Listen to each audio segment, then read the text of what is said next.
the story of Barack Obama does not begin in Hawaii, nor in Chicago, nor even in the turbulent civil rights era that shaped so many leaders of his generation. It begins decades earlier, across oceans and continents, in small rural villages and industrial American towns, where the seeds of a remarkable future were planted quietly in the lives of ordinary people. This documentary traces that lineage, a family story shaped by history, migration, hardship, and resilience, to show how generations of struggle helped mold the character of a future president. Long before Barack Obama's name would appear on ballots or international headlines, his father, Barack Hussein Obama Sr., was born in 1936 in the Luo-speaking heartlands of western Kenya. His birthplace, the village of Nyang'o-Makajalo, sat in the region near Lake Victoria, an area marked by colonial rule and economic inequality. The British Empire still controlled Kenya at the time, and African families like the Obamas lived under a deeply stratified system that denied opportunity to most. Yet even in these restrained circumstances, the young Obama Sr. showed signs of brilliance. Elders recalled a boy who was quiet but curious, talented in mathematics,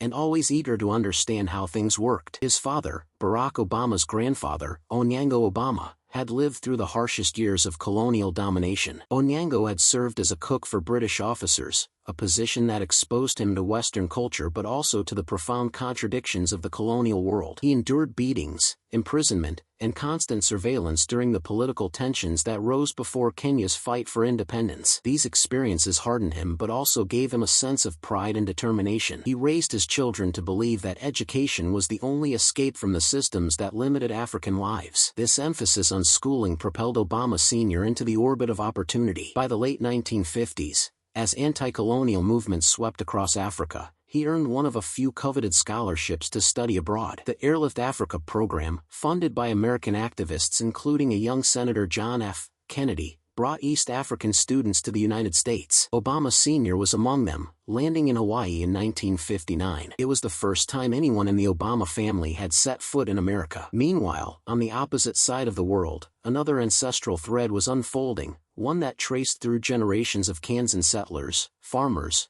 and working-class dreamers. Barack Obama's mother, Stanley Ann Dunham, was born in 1942 in Wichita, Kansas. Her parents, Stanley and Madeline Dunham, emerged from families shaped by the Depression era, families that embodied the American Midwestern values of thrift, perseverance, and belief in social progress. Stanley Dunham, Barack's grandfather, had been orphaned as a teenager, forced to fend for himself in a world full of uncertainty. He joined the army during World War II, serving in Europe during the final sweep against Nazi Germany. This experience reshaped him, giving him a global outlook and a profound appreciation for American ideals. His wife, Madeline, was equally ambitious. Known for her discipline and sharp mind, she broke barriers in the banking industry, eventually becoming one of the first female vice presidents in her bank, at a time when American corporate culture was still hesitant to promote women. Together, the Dunhams raised in an environment that encouraged curiosity, independence, and an openness to other cultures. These values would later influence Obama himself, who often described his mother as the moral center of his life. It was within this swirl of migration, war, colonial struggle, and American opportunity that the young Barack Obama Sr. and Ann Dunham met in 1960 at the University of Hawaii. Their relationship was unexpected, even radical for the time. An interracial couple in the early 1960s faced social resistance,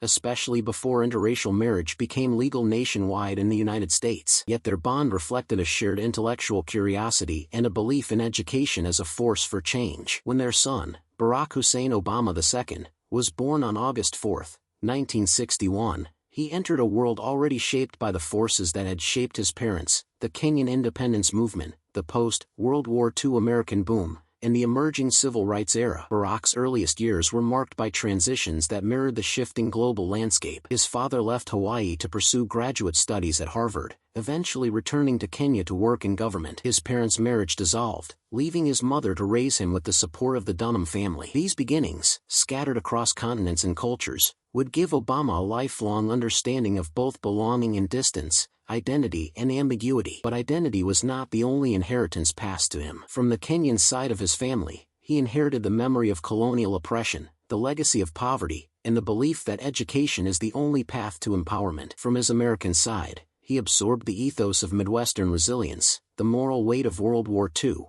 and the belief that America, despite its contradictions, could strive toward equality. These dual heritages did not compete, they intertwined. Barack Obama would later describe himself as the product of the American experience, but also an heir to the struggles of the wider world. This understanding shaped his worldview and influenced his future political philosophy. As a young boy, Barack was surrounded by stories. His mother filled their small home with history books, teaching him about injustice and courage. His grandfather shared tales from his wartime service, reminding him that ordinary people can rise to extraordinary challenges. And when he eventually visited Kenya in his 20s, he heard the stories of Onyango Obama, stories of colonial hardship and resilience that helped him understand the strength of his African lineage. This first chapter in the Obama family timeline sets the stage for everything that comes next. The migrations, the separations, the dreams, and the hardships all formed the foundation of a child who would one day become a symbol of hope for millions. The story of Barack Obama is not the story of a single man but of generations, a chain of history stretching across continents, carried forward by courage, struggle, and belief in a better future. Barack Obama's early childhood unfolded at the crossroads of cultures, beliefs, and histories. After the separation of his parents, his mother, and Dunham, made choices that would shape the emotional landscape of Barack's formative years. Her pursuit of education and her fascination with global cultures led her to Indonesia, where she married Lolo Sitoro, an Indonesian student she met at the University of Hawaii. When Barack was 6 years old, the family relocated to Jakarta, a move that would leave a permanent mark on his view of the world. Indonesia in the late 1960s and early 1970s was a nation in transition. The country had recently undergone political upheaval following a failed coup in 1965, and the government was still consolidating power. Life was a mix of economic struggle, cultural richness, and newfound political order. For young Barack, this environment became an unexpected classroom. The streets of Jakarta exposed him to realities that many American children never encountered: poverty, class divisions, and the strength of communities shaped by shared hardship. His stepfather, Lolo, came from a background of conflict as well. He had lived through the violence of the Indonesian civil struggles, and his quiet pragmatism influenced Barack's understanding of resilience. Lolo taught him how to handle himself, how to be cautious, and how to navigate a world where stability was uncertain. While encouraged idealism and imagination, Lolo grounded him in the practical realities of life, two different perspectives that would later merge in Obama's political philosophy. Anne's role in Barack's childhood was profound. She believed deeply in the power of knowledge and cultural empathy. She often woke him before dawn to study English lessons, history texts, and writing exercises. Even amid Jakarta's unpredictable conditions, she insisted that her son's education should never be compromised. She surrounded him with American literature and taught him the principles of fairness, justice, and compassion. These lessons became the philosophical backbone of his identity. Yet Indonesia was more than a place of education, it was a place of awakening. Barack saw children his own age begging on the streets, families living in shacks, and entire neighborhoods struggling to survive. These images stayed with him, instilling a sense of responsibility and a desire to understand systems of inequality. Years later, as president, he often referred to his global upbringing as foundational to his belief that the world is deeply interconnected. By age 10,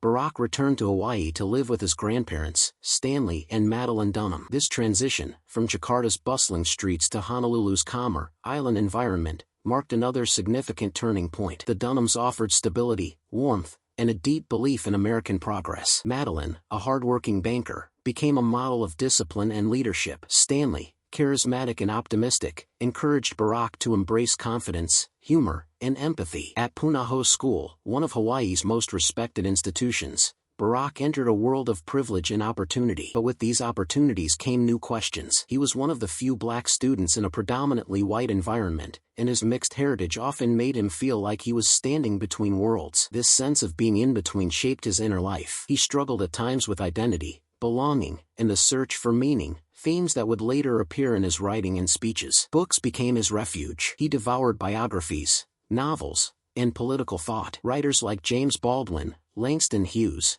Malcolm X, and Ralph Ellison helped him understand the complexities of race, American identity, and the search for purpose. Through these authors, Barack discovered the broader historical context of African American struggle, a story he felt connected to yet distant from. This intellectual journey helped him form a bridge between his Kenyan roots and his American upbringing. Barack's teenage years also brought the challenges of adolescence. He experimented with social circles, wrestled with self-doubt, and confronted the feeling that he was living inside multiple identities. His father, whom he saw only briefly during childhood, remained a distant symbol, someone whose shadow lingered but whose presence was absent. This longing for connection and clarity would later drive Barack to seek out his Kenyan family as a young adult. Throughout these years, the Dunhams remained pillars of strength. Stanley encouraged him to question everything, to challenge injustice, and to stand up for others. Madeline showed him the value of perseverance, especially as she pushed through gender barriers in her career. Their home became a place of resilience and unconditional support, the foundation that allowed Barack to explore his potential. By the time he graduated high school in 1979,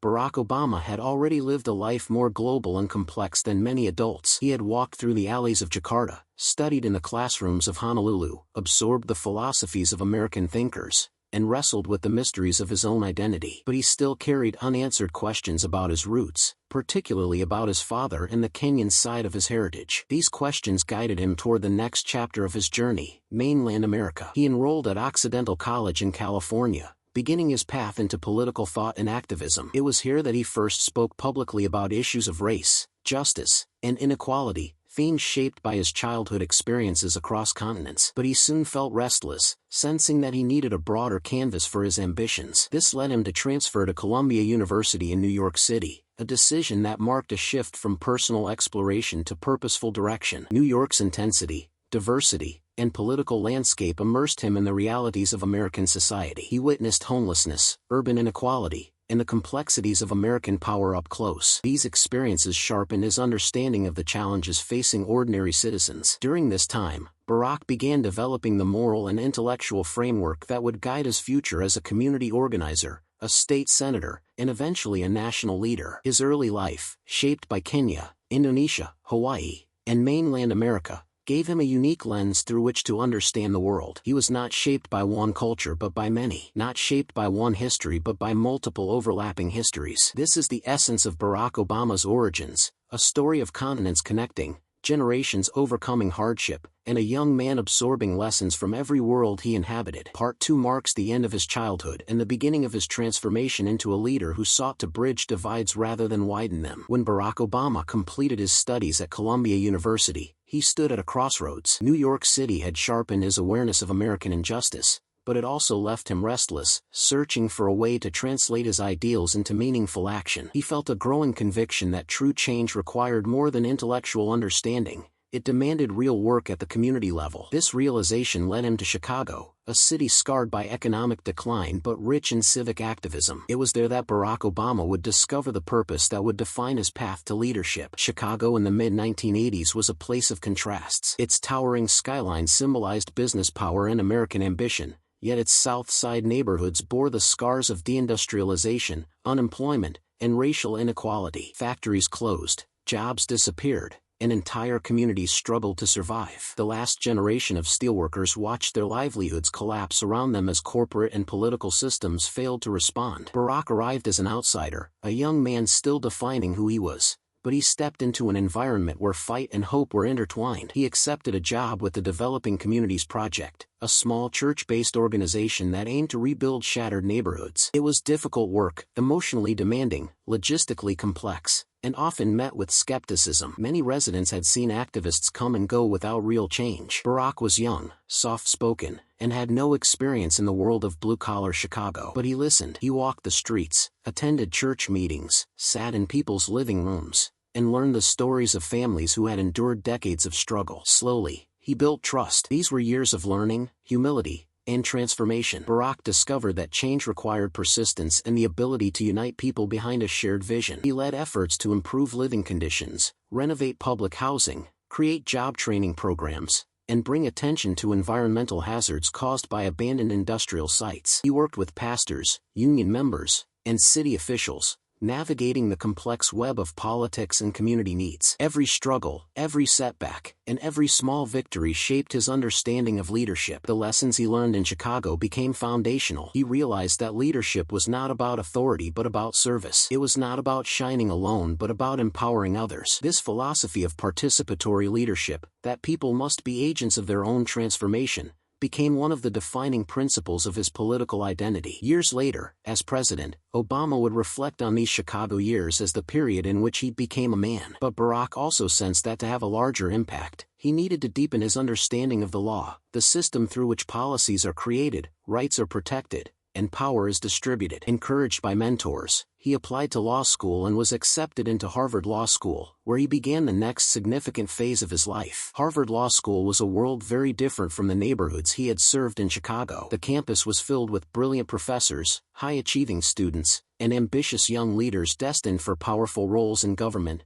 business, and academia. Barack, however, carried with him the weight of real-world experiences, the struggles of families who relied on him, the challenges faced by teachers and workers and pastors. This background made him someone who stood out, not because of ego, but because he spoke from lived experience. At Harvard, Barack's leadership qualities quickly became apparent. He earned the respect of both professors and fellow students for his intellect, clarity, and ability to bridge ideological divides. In 1990, he made history by becoming the first black president of the Harvard Law Review, one of the most prestigious academic journals in the world. The position brought national attention and marked him as a rising figure in American law and politics. Yet Obama remained grounded, reminding himself that titles meant little unless they served a greater purpose. While at Harvard, Barack continued to grapple with questions of identity and belonging. He had developed a deep desire to understand his father's history, a man who had been present only in fragments of his early life. The stories told by his mother, the letters left behind,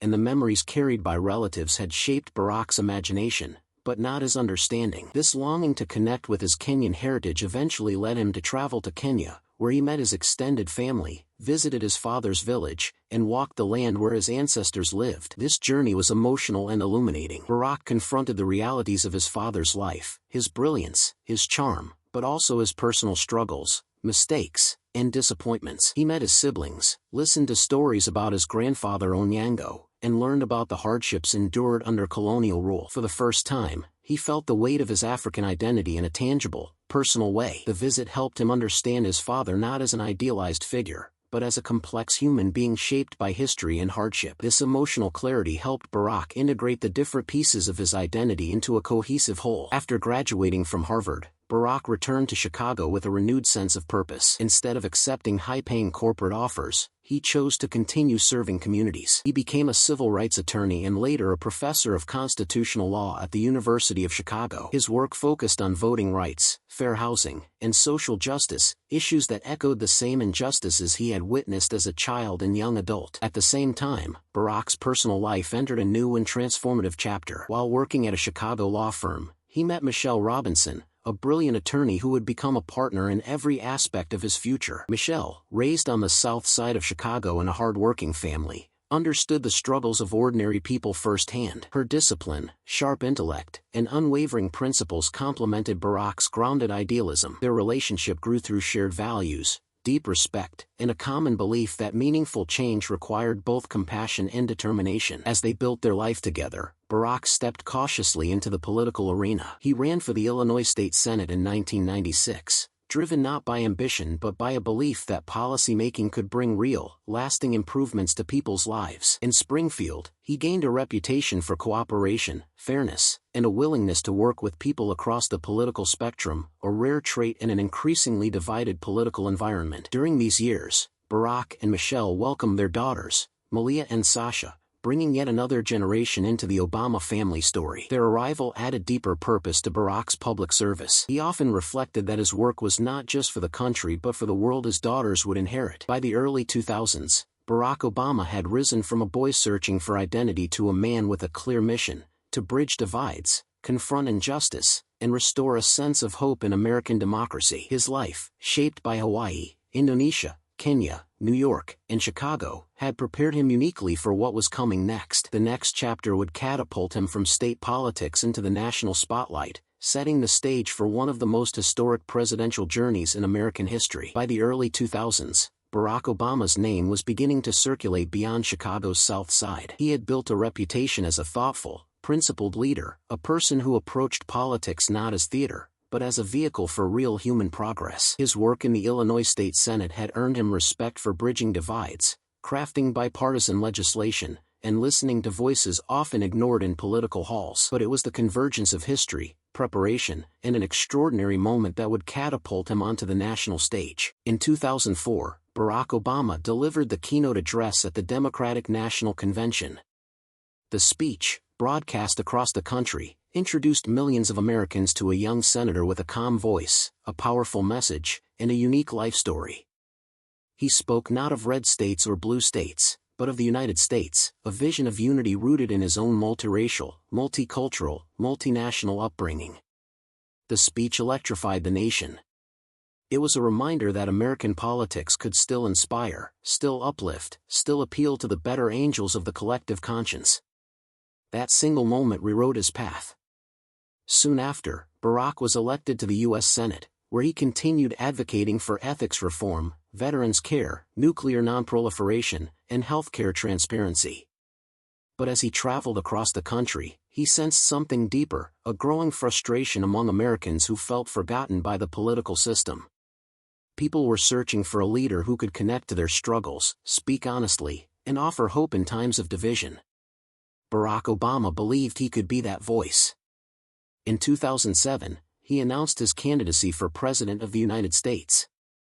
It was a bold decision, unprecedented even, for a young senator with limited national experience. Yet his candidacy ignited a movement. Millions of people who had never participated in politics before joined his campaign. Students, first-time voters, civil rights activists, working-class families, and people from every racial and cultural background gathered around a simple but powerful message: hope. The 2008 presidential campaign became a generational moment. Barack's life story, shaped by Kenya, Kansas, Indonesia, Hawaii, and the working-class neighborhoods of Chicago, resonated deeply with people who believed that America's diversity was its greatest strength. His speeches, grounded in history and experience, reminded the country that progress was possible even in times of crisis. But his journey was not merely symbolic.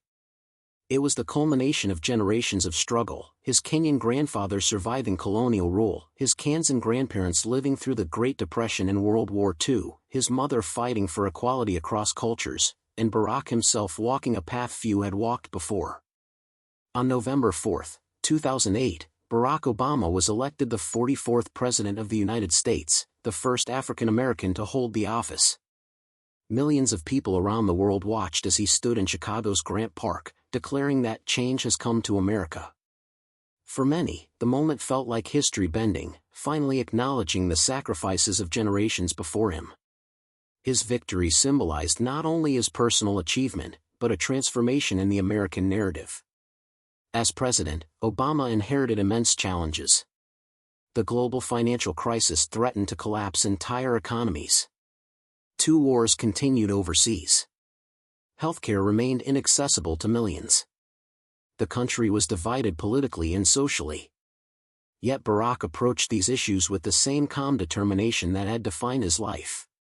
His leadership style, thoughtful, measured, and informed by a global perspective, reflected the experiences of his childhood and early career. His administration passed the Affordable Care Act, the most significant healthcare reform in decades, expanding coverage to millions of Americans. He led the nation through economic recovery, stabilizing the financial system and preventing a deeper collapse. He ordered the mission that led to the death of Osama bin Laden. He supported marriage equality, advanced environmental protections, and fought for the rights of immigrants and marginalized communities. Each action connected back to the values he learned from his mother, grandparents, and mentors: fairness, opportunity, empathy, and justice. But Barack Obama's presidency was not just about policy. It was about reimagining what leadership could look like. His presence in the White House shifted global perceptions of America. His speeches were lessons in unity and hope. And his relationship with Michelle Obama, a partnership rooted in respect, shared purpose, and authenticity, became a model of modern leadership and family strength. The Obama daughters, Malia and Sasha, grew up under unprecedented scrutiny but remained grounded, shaped by the same values their parents carried. Their presence in the White House symbolized a continuation of the family legacy, a reminder that the story of the Obamas was always a story of generational progress. The values carried by Barack's ancestors, from Kenyan villagers to Midwestern dreamers, had reached the highest office in the world. When Barack Obama left office in January 2017, he did so with high global approval and a legacy built on hope, resilience, and unity. But the story did not end there. Obama's post-presidency years have continued to reflect his generational mission. Through the Obama Foundation, his memoirs, and his mentorship of emerging leaders, he remains committed to empowering the next wave of changemakers. Michelle Obama, through her advocacy and writing, has become one of the most influential voices of her generation, continuing the legacy of service and leadership that defines the Obama family. The timeline of the Obama family is more than a sequence of dates, it is a story of migration, struggle, courage, and belief in the possibility of progress. From the Kenyan elders who survived colonial domination, to the Kansan dreamers who persevered through war and economic hardship, to the global upbringing that shaped Barack Obama's worldview, each generation added a chapter that made the next one possible. This is what makes the Obama legacy extraordinary. It is not only the story of a president but of a family that represents the broader story of humanity, people crossing borders, confronting adversity, and building hope for their descendants. Barack Obama did not rise alone, he rose on the shoulders of generations whose sacrifices carved a path for him. And in doing so, he opened doors for future generations who see in his journey a reflection of their own potential. Generations of the Obamas, how history shaped a president is, ultimately, the story of how personal histories shape national histories. How the journey of a single family can reflect the journey of millions. And how one man, shaped by many worlds, helped change the course of American and global history.